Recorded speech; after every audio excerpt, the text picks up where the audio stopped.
ఓం శ్రీమాత్రే నమః. ఓం శ్రీ గురుభ్యో నమః. హరి ఓం. అందరికీ నమస్తే అండి. అందరు కూడా అమ్మవారి అనుగ్రహంతో అందరూ బాగుండే మనసారి అమ్మవారిని ప్రార్థిస్తూ ఉన్నాను. ఈ రోజున మనం సౌందర్య లహరిలోని 37వ శ్లోకం గురించి అయితే విందాము.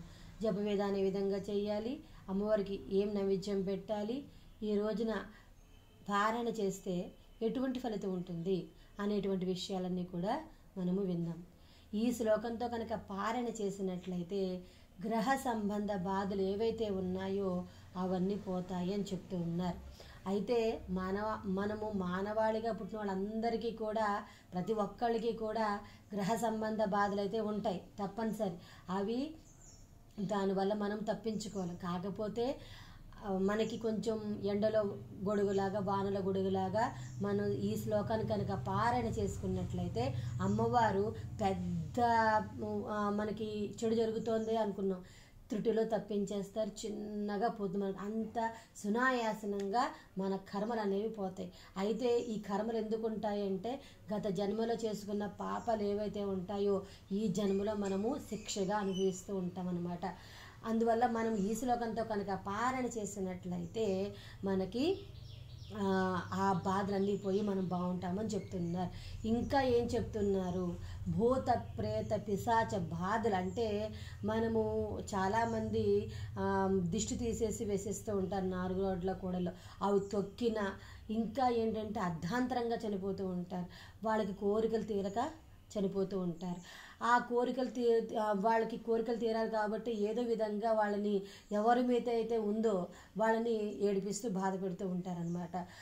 ఆ బాధ నుండి పోవాలన్నా ఈ శ్లోకంతో కనుక పారణ చేసినట్లయితే ఆ బాధన్నీ పోయి వాళ్ళు సుఖంగా ఆనందంగా ఉంటారు అని చెప్తూ ఉన్నారు.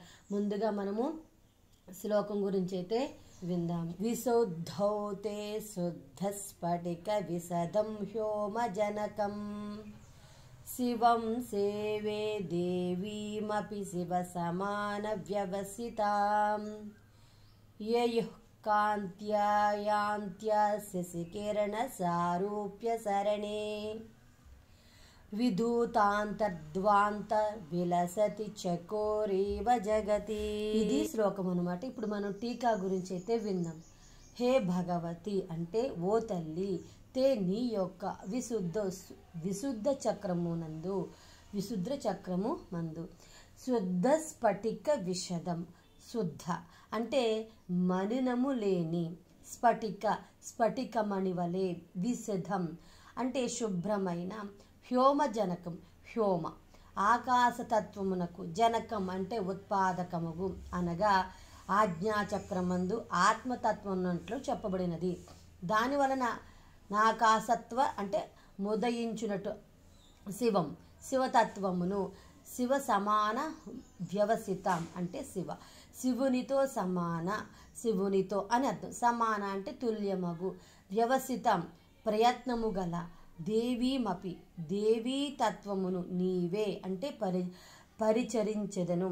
యయోహో అంటే ఏ శివాశివుల యొక్క అని అర్థం. యాంత్యాహ అంటే వెలుగుచున్న, శశికిరణ సారూప్య సరణేహే అంటే అంటే శశికిరణ చంద్రకాంతుల యొక్క, సారూప్య అంటే పోలిక యొక్క, సరణేహే అంటే సరిపాటి గల, కాంత్యాహ అంటే కాంతి వలన, జగతి అంటే లోకము, విద్యుతాంతర్ద్వాంత విద్యుత పోకార్చబడిన, అంతర్ద్వాంత అజ్ఞానము గలదై, చకోరీవ వెన్నెల పులుగలువలే, విలసతి అంటే ప్రకాశించుచున్నదో అని అర్థం అనమాట. దీని తాత్పర్యం ఏంటంటే తల్లి నీ విశుద్ధ చక్రము మందు స్ఫటిక మణివలె నిర్మలమైన ఆకాశ జనమగు శివతత్వమును అట్టిదయగు దేవీతత్వమును సేవించదను. వెలుగుచున్న ఏ శివాశివుల యొక్క వెన్నెల బోలు కాంతి చేత లోకము నశించిన అజ్ఞానము గలదే చకోర పక్షి వలె నానదించుచున్నదో అని అర్థం అన్నమాట. మనము ఈ శ్లోకానికి తాత్పర్యం అన్నాం కదా, ఇప్పుడు అర్థమైతే విందాం. ఓ భగవతి జగన్మాత, శివశక్తులైన మీ ఇరువురి వలన వచ్చు చంద్ర కిరణముల వంటి అంటే సారూప్య కాంతితో ఈ జగత్తు అజ్ఞానాంధకారము నుండి దూరమై అజ్ఞానాంధకారము తొలగి చంద్ర కిరణములను అమృతము త్రాగి ఆనందించే చకోర పక్షి వలె ఆనందిస్తున్నదో అట్టి నీ విశుద్ధ చక్రమునందు శుద్ధ స్ఫటిక నిర్మలుడై హ్యోమ జనకుడైన శివుని ఆకాశ స్వరూపుడైన శివుని ఆయనతో సమాన ప్రయత్నము అంటే శక్తిగల దేవియగు నిన్ను సేవిస్తూ ఉన్నాను. ఈ శ్లోకంలో శ్రీ శంకర భగవత్పాదులు విశుద్ధి చక్రం అనగా కంఠ ప్రదేశమునందు అంటే 16 దళములతో ఉండే చక్రం అందుగల ఆత్మతత్వ మిళితమై ఆత్మతత్వము నుండి వెలువడిన ఆకాశ తత్వమును హ్యోమ జనకుడైన ఈశ్వరునిగా వర్ణిస్తూ ఉన్నారు.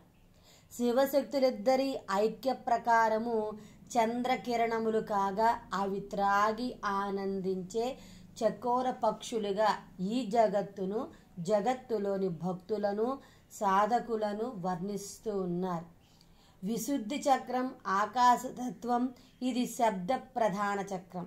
ఇక్కడే మానవులోని నాద రూప ఆలోచనలు వైఖరి రూపంలో శబ్దాలుగా వాక్కులుగా కవిత్వంగా ఘనంగా ఉపన్యాసాలుగా చక్కగా మలచబడి వారికి గుర్తింపు గౌరవం యశస్సు ప్రసాదిస్తాయి.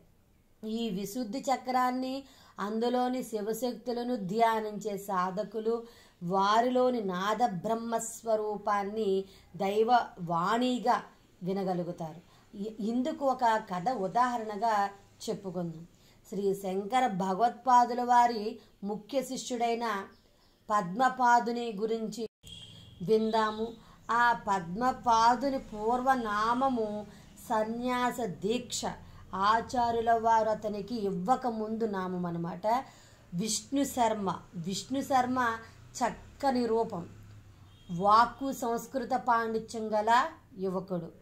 అతడు శ్రీ నృసింహోపాసకుడు.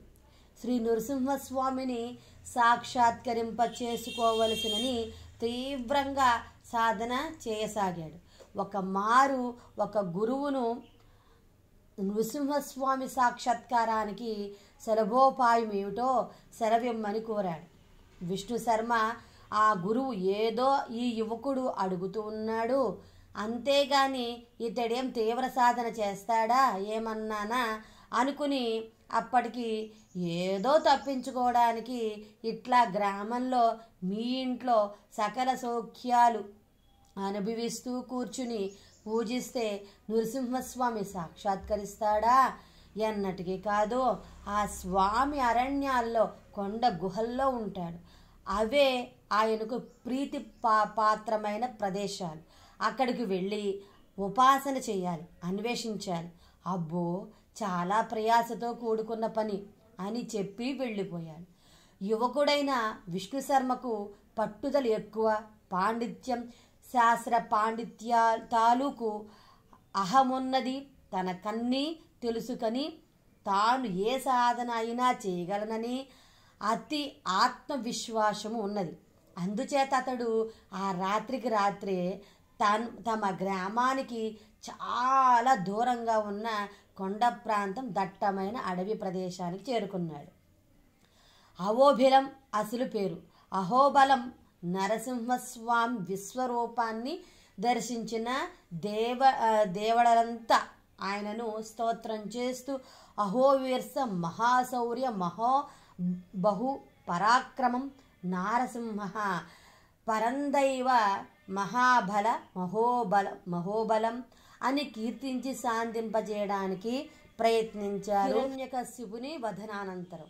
అది ఆ ప్రాంతంలో గనక అహోబలం అనే పేరుగాంచి పామరుల భాషలో అహోబలంగా మారిపోయింది. ఈ అహోబలానికి కారణ్యానికి యువకుడైన విష్ణు శర్మ శ్రీ నారసింహుని సాక్షాత్కారం కోసం ఎన్నుకొని బయలుదేరాడు. బిగ్గరగా లక్ష్మీ నృసింహస్వామి స్తోత్రాలు చేస్తూ అడవి అంతా తిరగసాగాడు. కొండ గుహలు వెతుకుతూ అరణ్యంతా కలయ తిరగసాగాడు. ఇట్లా 5 రోజులు గడిచిపోయాయి. ఆహారము నిద్ర వేళక లేకపోవటము, అరణ్యాల్లో తిరగటం వల్ల విష్ణు శర్మ అలసిపోయాడు, నీరసించిపోయాడు. అయినా పట్టుదలగా మంత్రాలు బిగ్గరగా చదువుతూనే ఉన్నాడు. నృసింహ మంత్ర పునర్చరణ చేస్తూనే ఉన్నాడు. అతడి కంఠస్వరం నీరసించి మాట పలకలేకుండా ఉన్నది. ఆ యువకుడిని ఈ మంత్రాలను ఈ 5 రోజులుగా ఒక చెంచు జాతి ఆటవికుడు గమనిస్తూ ఉన్నాడు. బ్రహ్మ తేజస్సుతో వెలిగిపోతూ ఉన్న ఆ యువకుడు ఎందుకిలా అరుస్తూ అడవంతా తిరుగుతూ ఉన్నాడో ఆ ఆటవిక యువకునికి అర్థం కాలేదు. 4 రోజులు మనకెందుకు లెమ్మని ఊరుకున్నాడు. 5వ రోజు నిస్సత్తువుగా ఒక మహావృక్షం కింద చతిగలబడిపోయి కళ్ళల్లో నీళ్లు తిరుగుతూ ఉండగా ఒక అడుగు వేయటానికి శక్తి లేక కళ్ళల్లో ప్రాణాలు పెట్టుకుని కూర్చున్న విష్ణు శర్మను చూసి మనకెందుకులే అనుకుని పోలేకపోయాడు. అతడి బాధ ఏమిటో తెలుసుకోవాలని అనుకున్నాడు. అతడి దగ్గరగా వచ్చి నమస్కరించి, నీకేం కావాలి దొరా?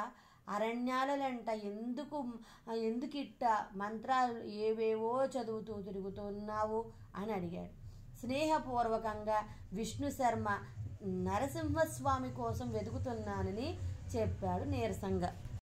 ఆ స్వామి ఎలా ఉంటాడో చెప్పు, నేను పిలుచుకు వస్తా. మా తాత ముత్తాతలు ఈ అడవిలోనే పుట్టి పెరిగి మట్టిలో కలిసిపోయారు. నేను అంతే. ఇక్కడి కొండ కోన చెట్టు పుట్ట అన్నీ నాకు తెలుసు అన్నాడు ఆ ఆటవిక యువకుడు స్నేహపూర్వకంగా. విష్ణు శర్మ నృసింహస్వామిని వర్ణించాడు.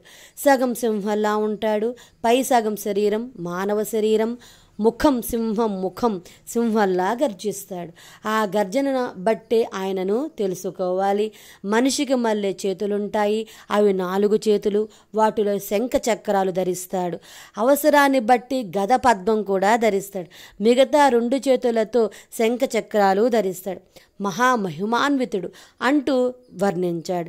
ఆటవిక యువకుడు అంతా విన్నాడు. అట్టాగా, నేను వెతికి పట్టుకు వస్తాను. ఆయనను ఈ సాయంత్రం సూర్యుడు గుంకేలోగా నీ కాడికి పట్టుకు వస్తా. నువ్వు దిగులు పడకు. ఇదిగో ఈ పళ్ళు తిను, ఈ పుట్ట తేనె తాగు, ఆకలి దాహం తీర్చుకో అని వెళ్ళిపోయాడు. నిజానికి ఆ ఆటవికునికి ఆ రూపం తన తాత వెంట అడవి అంతా తిరుగుతూ ఉన్న చిన్న వయసులో ఎక్కడ చూసినా గుర్తులేదు. తండ్రి వెంట అడవిలో నేర్చుకుంటున్నప్పుడు తిరుగుతూ ఉండగా చూచిన గుర్తు లేదు. ఆ స్వామి ఎవరో వింత మృగం కాబోలు. ఆ వింత మృగము ఈ అడవిలో ఉంటుందని ఆ యువకుడు దృఢంగా చెప్పాడు. పైగా అది కనబడకపోతే ప్రాణాలు తీసుకునేలా ఉన్నాడు. ఏం దారి? ఆటవికుని హృదయంలో తను విన్న ఆ నృసింహస్వామి వింత రూపం ముద్రించుకుపోయింది. మనసంతా కళ్ళుగా, శరీరమంతా కళ్ళుగా, ఏ అలికిడి అయినా ఆ వింత మృగం గర్జనగా ఉలికి పడుతూ అరణ్యమంతా అంగుళం వదలకుండా అదే ధ్యానంలో తిరగసాగాడు. అతడికి ఎండ గాని ఆకలి గాని తెలీదు. కాళ్ళల్లో ముళ్ళు దిగబడిన ఒళ్ళంతా ముళ్ళ చెట్లు చీరుకుపోతున్నా తెలీదు. నృసింహస్వామి అనే వింత మృగ రూపం, ఆ సింహగర్జన ఒకటే అతడి సర్వేంద్రియాల్లో నిండిపోయాయి. సూర్యాస్తమయం కావటానికి కొద్ది సమయమే ఉంది. ఆటవిక యువకుడు హతాశుడయ్యాడు. అరణ్యాల్లో మృగాలు పగలంతా తిరుగుతాయి. ప్రొద్దుకుంకగానే అవి తమ గుహలు బురియలు సెలవుల్లోకి వెళ్ళిపోతాయి. ఇక తెల్లవారితే గాని కనిపించవు. మరలా ఆ సూర్యాస్తమయానికి ఒక ధర కుర్రాడికి తాను ఆ వింత మృగాన్ని కట్టి తెచ్చి చూపుతాను అన్నాడు. అలా శపథం చేశాడు. తన మాట నమ్మి తాను బ్రతిమాలగా యువకుడు కాసంత పండ్లు పుట్టతేని ఆహారంగా తీసుకున్నాడు. లేకుంటే ఉపవాసంతో మరణిద్దామనుకున్నాడట. ఆ బాపన కుర్రాడు నిజంగా మరణిస్తాడేమో. ఇప్పుడేం దారి? ఆటవకుడు ఒక స్థిర నిర్ణయానికి వచ్చాడు. సరే, నా మాట నిలబెట్టుకోలేకపోయాను. ఆ దొర కుర్రాడికి మొహం చూపలేను. నరసింహస్వామి, నేనిక జీవించను అంటూనే బాణంతో గుండెల్లో పొడుచుకుపోయాడు. అంతే, అతడి ప్రక్కన భయంకరమైన సింహగర్జన వినిపించింది. ఆటవిక యువకుడు త్రుళ్ళిపడ్డాడు. ప్రక్కనున్న పొదలో నుండే వచ్చిందా గర్జన. వెంటనే అక్కడ చెట్లకు అల్లుకుని ఉన్న బలిష్టమైన అడవి తీగలు లాఘవంగా పొదల్లోకి విసిరి ఆకారాన్ని బంధింపజేసి పొద బయటకు లాక్కు వచ్చాడు. కళ్ళారా చూశాడు. కోటి సూర్య చంద్రకాంతులతో దుర్నిరీక్ష తేజస్సుతో సింహముఖం మానవ శరీరముతో శంఖ చక్రగధ అభయహస్త పద్మధరుడైన శ్రీ నృసింహస్వామి అతడి అడవి తీగల బంధంతో సాక్షాత్కరించి ఉన్నాడు. నమస్కరించాలని గాని స్తోత్రం చెయ్యాలని గాని ఏదీ తెలియదా ఆటవిక యువనికి. అబ్బో, ఏం వెలిగిపోతున్నావు స్వామి, ఎంత అందంగా ఉన్నావు స్వామి, ఎంత చిత్రంగా ఉంది స్వామి నీ రూపు. నేనెప్పుడూ ఎక్కడా చూడని ఈ వింత మృగాన్ని వంటే నువ్వే. నిన్ను చూస్తూ ఉంటే ఇంకా ఇంకా చూడాలనిపిస్తుంది. అందుకే ఆ దొర కుర్రాడు 5 రోజులుగా నిద్రాహారాలు మాని అలమటిస్తూ ఉన్నాడు. చాలా బాధ పెట్టి కనబడ్డావు గాని ఇక పద పోదాం. ఆ దొర కుర్రాడికి నిన్ను అప్పగిస్తే నా పని తీరిపోతుంది, నా మాట నిలబడుతుంది, అతడి ప్రాణాలు నిలుస్తాయి. పద పద, ఈ తీగలతోనే కట్టేసి నిన్ను లాక్కెళ్తాను. వదిలితే మళ్ళీ పారిపోయావంటే నిన్ను వెతకడం మహా కష్టం అంటూ ఆనందంతో అతడి హృదయం ఉప్పొంగిపోగా అడవి తీగల బంధంతో సాక్షాత్తు నారసింహుని బంధించి లాక్కుని వచ్చాడు ఆటవిక యువకుడు. విష్ణు శర్మ నీరసంగా పడి ఉన్నాడు. చెట్టు కింద సూర్యాస్తమయం కావచ్చింది. ఆటవికుడు రాలేదు. ఇక నృసింహ దర్శనం కాదు. ఈ ప్రాణాలు ప్రాయోపవేశంతో తీసుకుంటాను అనుకున్నాడు. అంతలో దగ్గరలో సింహగర్జన వినిపించి భయపడ్డాడు. దగ్గరలో సింహం వస్తోంది, తాను తప్పించుకునే దారే లేదు. పోనీలే, ఆ క్రూర మృగం తనని కబళించి వేయని అనుకున్నాడు. దొర, ఇడుగో నీ స్వామి, ఎన్ని తిప్పాలు పెట్టాడనుకున్నావు. ఒళ్ళంతా హోనమైపోయింది. వెతికేసరికి ఎట్టాగో పొరబాటుగా గర్జించాడు. పట్టుబడిపోయాడు అంటూ అడవి తీగలు బరువుగా లాగుతూ వచ్చాడు ఆటవిక యుగుడు. ఏడి ఎక్కడా అన్నాడు విష్ణు శర్మ. అతడికి నృసింహ రూపం కనిపించలేదు. తీగలు చుట్టి ఆ తీగ చివర బలంగా పట్టుకున్న ఆటవిక యువకుడు కనిపించాడు. అపరిమితమైన ఆనందాశయంతో ఉన్నాడా యువకుడు. పనిని సాధించిన ఆనందంతో దివ్య సేదస్సుతో వెలిగిపోతూ ఉన్నాడు. ఉదయం తాను చూచిన ఆటవికునిలా లేడు. దేవతల దివ్య తేజస్సుతో మరో దైవంలా కనిపించాడు. అడవి దేవర కొండ దేవరలా వెలిగిపోతున్నాడా ఆటవిక యువకుడు. ఇదేం చిత్రం అనుకున్నాడు విష్ణు శర్మ ఆశ్చర్యంగా చూస్తూ. ఇదిగో ధర, పారిపోతాడని అడవి తీగలతో కట్టి మరీ లాక్కుని వచ్చా. నువ్వు చెప్పినట్లే సింహముఖం, జూలు, కిరీటం, శంఖ చక్రాలు, తామర పువ్వు, గద అన్నీ ఉన్నాయి చూడు. ఆ గర్జన మాత్రం సింహానిదే. ఇది ఒక వింత మృగం. నేనే నాడు చూడనిది అన్నాడు ఆటవికుడు. విష్ణు శర్మ నిర్ఘాంతపోయాడు. ఆ ఆటవిక యువకుడు స్వామి ముఖం, చెవులు, జూలు, కిరీటం, శంఖచక్రాలు అన్నీ తడిమి చూపుతూ ఉన్నాడు. కానీ తనకు స్వామి కనిపించలేదే. మరలా సింహగర్జన. అదుగో స్వామి గర్జించాడు అన్నాడు ఆటవిక యుగుడు ఆనందంగా. స్వామి, నాకు దర్శనం ఇవ్వవా? చదువు సంధ్య లేని ఈ ఆటవికునికి పాటి చేయలేదా నేను? అతడికి ఇచ్చిన దివ్య దర్శనం నాకు ప్రసాదించవేమిటి? నా పాండిత్య శాస్త్రం, మంత్రోపాసన అంతా వృధాయేనా? నీ గర్జన వినిపిస్తోంది తప్ప నీవు కనిపించటం లేదేమిటి అంటూ విలపించసాగాడు విష్ణు శర్మ. ఆటవిక యువకుడు ఆశ్చర్యపోయాడు. తన చేతిలోని అడవి తీగలతో బందీ అవుతున్న స్వామి ఈ దొరకు కనిపించడం లేదేమిటి? గర్జన మాత్రం వినిపిస్తుంది అన్నాడేమిటి? అప్పుడు శ్రీ నృసింహస్వామి పలికాడు. నాయనా విష్ణు శర్మ, నీలో పాండిత్య గర్వం, శాస్త్ర గర్వం ఉన్నాయి. ఇంకా వాటి సాయంతోనే నన్ను సాక్షాత్కరింప చేసుకోవాలనే భావన ఉన్నది. కానీ నా సాక్షాత్కారానికి నీలో కావలసింది పాండిత్యము శాస్త్రము కాదు, నిశ్చల భక్తి ధ్యానం. ఈ ఆటవికుడు నీ ప్రాణం కాపాడడానికి నేను క్రూర మృగరూపుడనని తెలిసి నీవు చేసిన నా వర్ణన ఆధారంగా నిశ్చల ధ్యానం నాపై నా రూపంపై నిలిపి అన్వేషించాడు. నేను కనిపించకపోతే నీకోసం ప్రాణత్యాగానికి సిద్ధపడిన నిష్కల్మష నిస్వార్థ నిర్మోహ అమాయక భక్తుడితడు. అందువలనే అతడికి సాక్షాత్కరించడం ఏమిటి? అతడు నిష్కల్మష ధ్యానానికి భక్తికి బందీనై నా అంత నేనుగా ఈ అడవి తీగలకు కట్టుబడి అతడు మృగల్లా నన్ను లాక్కొని వస్తూ ఉంటే సంతోషంగా వెంట వచ్చాను. నీకు నానాదం గర్జన రూపంలో సాక్షాత్కరించాను. నీకు నేను సాకారంగా సాక్షాత్కరించడానికి ఇంకా సమయం ఉంది. నీకు పరమ గురువు లభ్యమవుతాడు. అతడి సేవలో నీకు పునీతుడవై భక్తి పరాకాష్ఠను అనుభూతి చెందుతావు. ఒకానొక సమయంలో నా దర్శనంతో నీవు ఒక మహత్కార్యాన్ని సాధిస్తావు అని చెప్పారు. మరలా గర్జన వినిపించి అంతర్ధానమయ్యాడు. ఆ ఆటవికునికి మ్రొక్కి విష్ణు శర్మ వెనక్కి వచ్చేశాడు.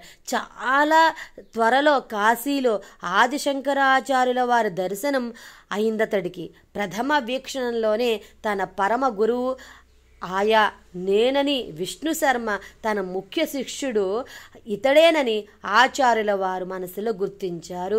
పరస్పరం ఈ అనుభూతే నిజమైన గురు శిష్యులకు కొండ గుర్తు సనందుడు అని సన్యాసనామము ఇచ్చి తన శిష్యునిగా స్వీకరించారు ఆదిశంకరులు విష్ణు శర్మ. ఆ సనందుడే ఆచార్యుల వారి పిలుపు విని పొంగి ప్రవహిస్తున్న గంగానదిపై ఆయన ఉత్తరీయం తీసుకుని వస్తూ ఉండగా గంగామాత అతని గురుభక్తికి ముగ్ధురాలై అతని పాదాల క్రింద పద్మాలు ఉద్భవింపజేసింది. గంగను దాటడానికి నీటిపై పద్మపాదునిగా నామకరణం చేశారు ఆచార్యుల వారు. అతడికి గురువుగారి గ్రంథాలకు టీకాలు వ్రాశాడు. ఈ పద్మపాదుడు అద్వైత సిద్ధాంత గ్రంథాలు వ్రాశాడు.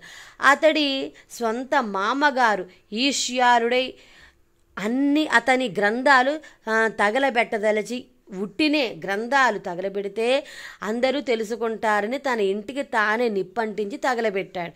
ఆచార్యుల వారు అద్వైత మతాన్ని టీకలు వ్రాసి తన అల్లుడు ప్రచారంలోకి తెస్తాడనే భయంతో అగ్నికి హావుతి చేశాడు. అలా పద్మపాదుడు బాధపడ్డాడు, గ్రంథాలు తగలబడిపోయాయని. అయితే ఆచార్యుల వారు సర్వజ్ఞులు కనుక అతను ఓదార్చి అతని టీకాలతో తనకు గుర్తున్నవి మరలా వ్రాయమని ఆదేశించారు. పద్మపాదునికి అన్నీ గుర్తు రాలేదు, 5 మాత్రం గుర్తుకొచ్చాయి. అవి వ్రాసి ఇచ్చాడు. వాటినే పంచపాదిక అంటారు. ఒక మారు శ్రీశైలంలో ఆదిశంకరాచార్యుల వారు కొంతకాలం ఉన్నారు. పాలధార పంచధార ప్రాంతంలో శారదాదేవి నెలకొల్పి శివానందలహరి వ్రాస్తూ తపస్సు చేశారు. అక్కడ అప్పట్లో శ్రీశైలంలో వామాచార్యులైన కాపాలికులు తాంత్రిక విద్యలతో ఆసక్తి కలిగి నిధి నిక్షేప అన్వేషణ చేసే కపట సాధువులు కోకలలుగా ఉండేవారు. ఇప్పుడు ఉన్నారు శ్రీశైల అరణ్యాల గుహల్లో, పాతాళగంగ పరిసర ప్రాంతాల్లో, దట్టమైన అరణ్యాల్లో. వారిలో కొందరు కాపాలికులు తమ వామాచార పూజకు ఒక బ్రాహ్మణ యువకుడిని బలివ్వటానికి ప్రయత్నిస్తూ ఉన్నారు.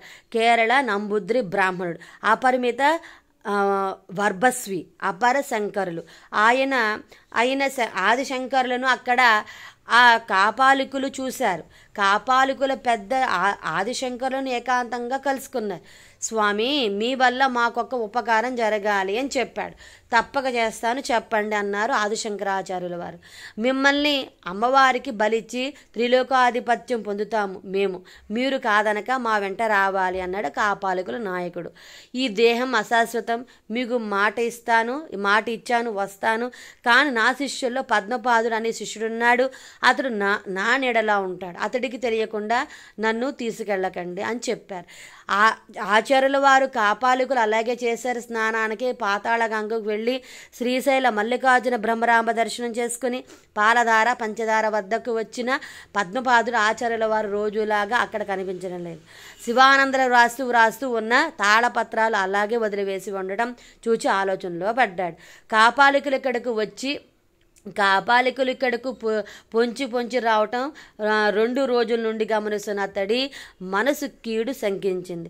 ఆచార్యుల వారిని ఆ కాపాలికులే తీసుకువెళ్ళి ఉంటారని నిర్ధారణకు వచ్చాడు. కాలిజాడుల ఆధారంగా కాపాలికులకు హక్కు చేరుకున్నాడు. పద్మపాదుడు నిజానికి అతడు చేరుకోలేదు. తన ఇష్టదైవం అయిన శ్రీ నృసింహస్వామిని మనసులో ఆర్తిగా ప్రార్థించాడు. స్వామి, నా గురుదేవుని రక్షించు, నాకు మార్గం చూపించు అంటూ ఆ ఆర్తి కేక ఆ స్వామికి వినిపించింది. నృసింహస్వామి పద్మపాదులు ఆవహించాడు.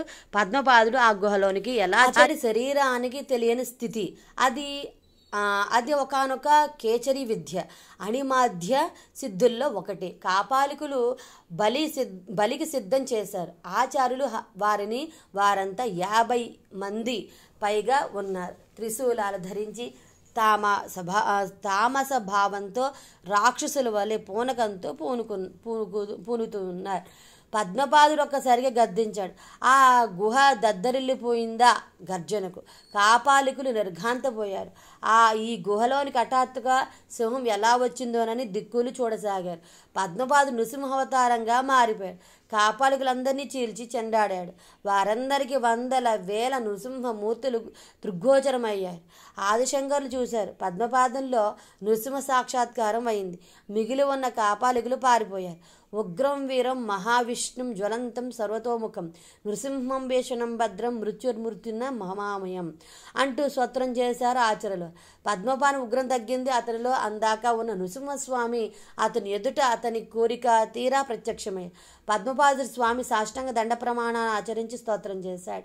స్వామి ఆశీర్వాదం అంతర్ధానం అయిపోయాడు. పద్మపాద, ఈనాడు నీ కోరిక తీరింది. నృసింహస్వామి నీ శరీరంలోనే ఆవహించి నీ చేత ఈ సాధ్య కార్యం చేయించి నా ప్రాణాలు కాపాడాడు. నేను నిన్ను శాంతింపజేయడానికి స్తోత్రం చేసిన ఆ మంత్రము కులమత స్త్రీ పురుష వయో భేదాలకు అతీతంగా ఎవరైనా జపించవచ్చు. దీర్ఘ వ్యాధులు ఆపదలు అప్రముచ్యులు తొలగించి వారిని ఆ నృసింహస్వామి అనుక్షణం కాపాడుతాడు. ఈ శ్లోకంతో 9 పదములు నామములు ఉన్నాయి. అవి నవనారసింహ రూపాలను సాక్షాత్కరింపజేసే మంత్రాలు.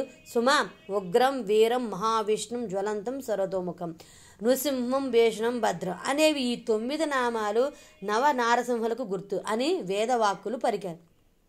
ఉగ్రం వీరం మహావిష్ణు జ్వలంతం స్వరతోముఖం నృసింహం విష్ణుం భద్రం మృత్యున్న మహమామహం.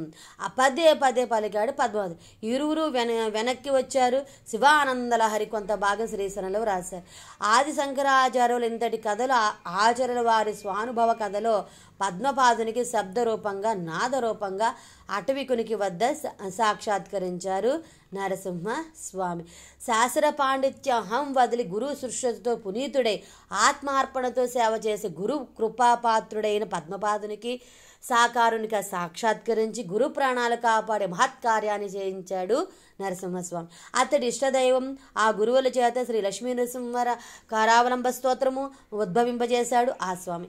ఈ శ్లోకంలో ఆదిశంకరుల వారి అమ్మవారి విశుద్ధి చక్రంలో ఆకాశ స్వరూపినిగా పరబ్రహ్మగా నాద పరబ్రహ్మగా ఉన్న వ్యోమజనకుడైన ఈశ్వరుని గురించి ఆ నాద రూపాన్ని కవిత్వంగా గానంగా ఉపన్యాసంగా విస్తరింపజేసి పరోక్ష సాక్షాత్కారం ఇచ్చే నాదరూపిణి శివుని సమశక్తి స్వరూపిణి అయిన భగవతి యొక్క వైఖరి రూపాన్ని శివశక్తుల అద్భుత ప్రకాశ విమర్శ రూపాన్ని వర్ణించారు నిగూఢంగా.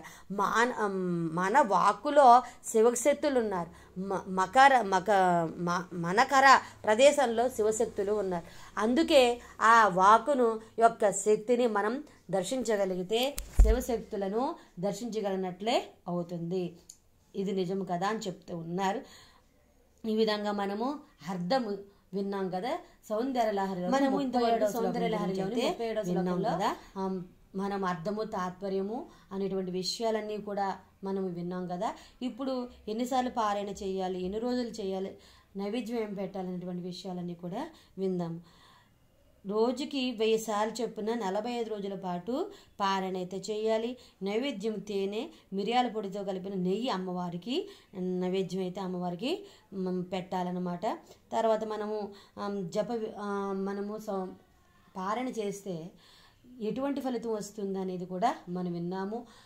గ్రహ సంబంధ బాధలు ఏవైతే ఉన్నాయో అవన్నీ పోతాయి. తర్వాత భూత ప్రేత పిశాచాల నుండి మనకి విముక్తి లభిస్తుందని చెప్తూ ఉన్నారన్నమాట. తర్వాత మనము 38వ శ్లోకం గురించి అయితే విందాము. అంతవరకు స్వస్తి. అమ్మవారి అనుగ్రహం మనందరిపైన ఉండాలని కోరుకుంటూ ఉన్నాను. సర్వే జనా సుఖినో సమస్త మంగళాని భవంతు. స్వస్తి.